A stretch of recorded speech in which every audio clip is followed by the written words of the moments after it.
Friends, welcome to BL English classes. Today we are going to learn use of code. तो देखिए students, use of code have यानी कि code का प्रयोग करना सीखेंगे कि जो कोड हैव का प्रयोग है वो किस तरह से होता है।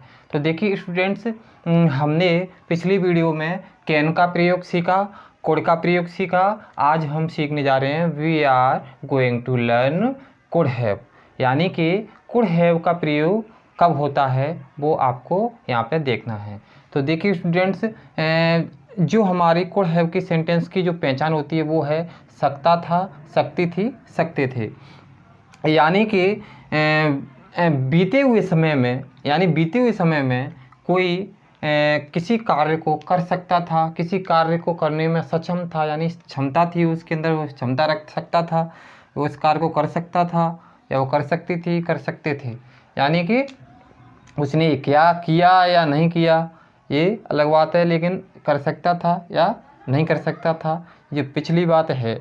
यानी कि इसमें क्या है, वो क्षमता रखता था और योग्यता रखता था, शक्ति रखता था करने की।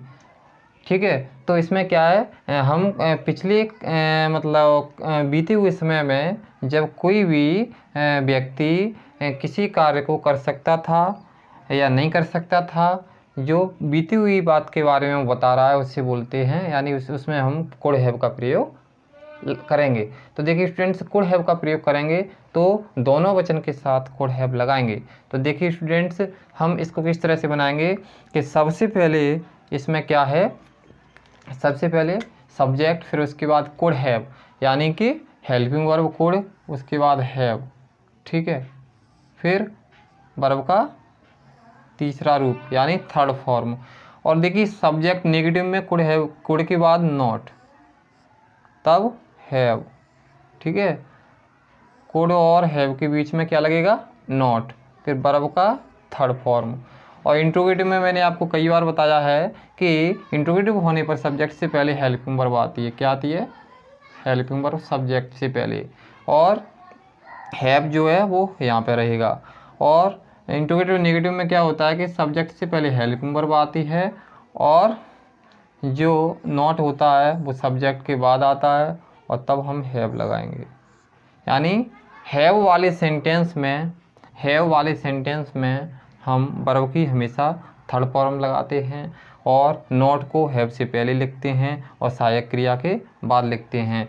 सहायक क्रिया होने पर, सेंटेंस में सहायक क्रिया होने पर हेल्पिंग, वो नॉट जो होती है वो हेल्पिंग वर्ब होने पर हेल्पिंग वर्ब के बाद लगाते हैं, और हेल्पिंग वर्ब नहीं होती है, अगर सब्जेक्ट के बाद हेल्पिंग वर्ब नहीं होती है तो फिर सब्जेक्ट के बाद नॉट लगाते हैं। बस ये ध्यान रखना है। तो देखिए स्टूडेंट्स, दोनों वचनों के साथ हम कुड हैव का प्रयोग करते हैं। तो देखिए, वह कल पुस्तकें खरीद सकता था। तो वह कल पुस्तकें खरीद सकता था, यानी कल के बारे में बता रहा है, बीते हुए समय के बारे में बता रहा है। उसने खरीदी नहीं बल्कि वो खरीद सकता था, उसमें क्षमता थी खरीदने की। मैं तुम्हें कल नहीं पढ़ा सकता था, यानी मैं तुम्हें कल नहीं पढ़ा सकता था, कल मुझे टाइम नहीं था इसीलिए मैं तुम्हें नहीं पढ़ा सकता था। या वो क्षमता रखता था या नहीं रखता था। ठीक है, तो क्या वह समय पर आ सकता था, यानी कि वह समय पर आने में समर्थ था कि नहीं था। क्या तुम इस कार्य को नहीं कर सकते थे, क्या यानी तुम में इस कार्य को करने की क्षमता थी कि नहीं थी। तो यानी बीते हुए समय में जो भी कुछ कार्य करने की जो क्षमता, समर्थन, योग्यता थी कि नहीं थी, ये सब बताने के लिए हम कुड हैव का प्रयोग करते हैं। तो देखिए स्टूडेंट्स, वह कल पुस्तकें खरीद सकता था, तो ही उसके बाद कुड हैव। अब देखिए खरीद सकता था, बॉट, BOUGHT बॉट। पुस्तकें, BOOK बुक्स। कल, बीते हुए कल के लिए क्या लगाएंगे, यस्टरडे, YESTERDAY, यस्टरडे। अब देखिए स्टूडेंट्स नेक्स्ट, मैं तुम्हें कल नहीं पढ़ा सकता था, आई कुड। मैंने क्या बताया, नेगेटिव में क्या करेंगे, हेल्पिंग वर्ब के बाद नॉट, उसके बाद हैव। पढ़ा सकता था, पढ़ाने के लिए टॉट, TAUGHT टॉट। तो मैं के लिए यू, और कल बीता हुआ कल है YESTERDA स्टडी।